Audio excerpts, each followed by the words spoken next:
বন্ধুরা, আপনারা যদি রোহিত শর্মা ও MS ধোনিকে সেরা ক্যাপ্টেন মনে করে থাকেন তাহলে আজকের ভিডিওতে অবশ্যই একটি লাইক করে দিন। বন্ধুরা, KKR এর সঙ্গে আরো একটি ম্যাচ হেরে রোহিত শর্মার মুম্বাই ইন্ডিয়ান্স দলের প্লে অফ খেলার স্বপ্ন ভঙ্গ হয়ে গিয়েছে। তারপর হার্দিক পান্ডিয়ার বাজে ক্যাপ্টেন্সি নিয়ে কলকাতার কাছে ম্যাচ হেরে বলেছেন মুম্বাই ইন্ডিয়ান্স আর একটিও ম্যাচ জিততে পারবে না। রোহিত শর্মা রেগে গিয়ে হার্দিক পান্ডিয়াকে দোষ দিয়ে কি বলেছে সেই মাথা খারাপ করা বায়ানের সম্পূর্ণ ভিডিও আপনাদের দেখাবো। তবে তার আগে আপনাদের কি মনে হয়, মুম্বাই ইন্ডিয়ান্স এই ম্যাচ হেরেছে রোহিত শর্মা নাকি হার্দিক পান্ডিয়ার কারণে? নিচে কমেন্ট করে আমাদের জানাতে ভুলবেন না। ইডেন গার্ডেন্সে শেষ ম্যাচ জিতে কলকাতা নাইট রাইডার্স পৌঁছে গেল প্লে অফে। ওয়াংখেড়েতে হারের বদলা নিতে পারল না মুম্বাই ইন্ডিয়ান্স। প্রথমে ব্যাট করে শ্রেয়াস আয়াররা করেন 7টি উইকেট হারিয়ে 157 রান। ইডেনে এবারের IPL এ শেষ ম্যাচ খেলতে নেমে প্রথম থেকেই চাপে পড়ে যায় KKR। শুরুতেই আউট হয়ে যান ফর্মে থাকা দুই ওপেনার ফিলিপ সল্ট এবং সুনীল নারায়ণ। এ নিয়ে T20 ক্রিকেটে 44 বা 0 রানে আউট হলেন সুনীল নারায়ণ। রান পেলেন না অধিনায়ক শ্রেয়াস আয়ার। 40 রানে 3টি উইকেট হারিয়ে চাপে পড়ে যায়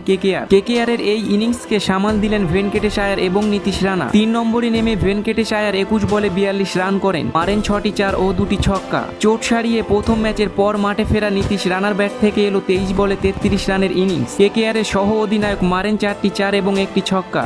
বড় রান না পেলেও দলকে লড়াই করার মতো জায়গায় পৌঁছে দেন রিঙ্কু সিং, অ্যান্দ্রু রাসেল ও রামানদীপ সিং। রিঙ্কু করেন 12 বলে 20, রাসেলের ব্যাট থেকে এলো 14 বলে 24 রান। শেষ 8 বলে 17 রান করে অপরাজিত থাকেন রামানদীপ সিং। 7টি উইকেট হারিয়ে 157 রান করেন কলকাতা। এই ম্যাচ জেতার জন্য 158 রানের লক্ষ্যে ব্যাট করতে নেমে ভয়ঙ্কর মেজাজে শুরু করেন মুম্বাইয়ের দুই ওপেনার রোহিত শর্মা এবং ঈশান কিষান। বেশ দারুণ শুরু করেছিল ঝাড়খণ্ডের তরুণ উইকেট রক্ষক ব্যাটসম্যান ঈশান কিষান। করেন 22 বলে 40 রান, মারেন 5টি 4 এবং 2টি ছক্কা।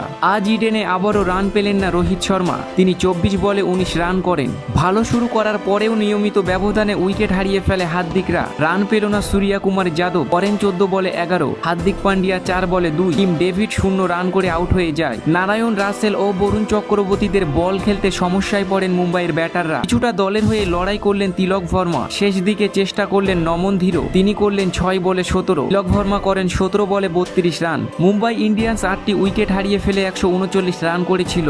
আর এই রোমাঞ্চকর ম্যাচটি অবশেষে 18 রানে কলকাতা জয় করে নেয়। বন্ধুরা, এই ম্যাচ হেরে রোহিত শর্মা হার্দিক পান্ডিয়াকে দোষ দিয়ে যা বলেছে শোনার পর আপনারা অবাক হয়ে যাবেন। রোহিত শর্মা তিনি তার বায়ানে বলেছেন, এতদিন যে মুম্বাই ম্যাচ জেতার জন্য খেলতো এটা সেই মুম্বাই নয়। এই ম্যাচটি জেতার জন্য আমাদের অনেক সুযোগ ছিল, কারণ জসপ্রীত বুমরা প্রথমেই সুনীল নারায়ণ ও ফিলিপ সল্টকে আউট করে দিয়েছিল। অন্য বোলাররা আজ তেমন ভালো করতে পারেনি কারণ তারা 4টি উইকেট নিয়েছিল। আজকের ম্যাচে আমি ও ঈশান কিষান 60 রান করে গিয়েছিলাম, কিন্তু বাকি থাকা রানগুলো কেউ চেস করতে পারলো না। আজকে মিডিল অর্ডারে আমাদের ব্যাটাররা অনেক ভুল করেছে। তারা চাইলেই 10 থেকে 20 রান করতে পারত, কিন্তু আমাদের দলের ক্যাপ্টেন চাইছিল না এই ম্যাচটা আমরা জিতি, কারণ তিনি তো মাত্র 2 রান করে আউট হয়ে গিয়েছে। তো বন্ধুরা, রোহিত শর্মার কথাই বোঝা যাচ্ছে এই ম্যাচটি হার্দিক পান্ডিয়ার কারণে হেরেছে। তো আপনাদের কি মনে হয়, এই ম্যাচটি হার্দিক পান্ডিয়ার কারণে মুম্বাই ইন্ডিয়ান্স হেরেছে নাকি নয়? নিচে কমেন্ট করে আমাদের জানাতে ভুলবেন না।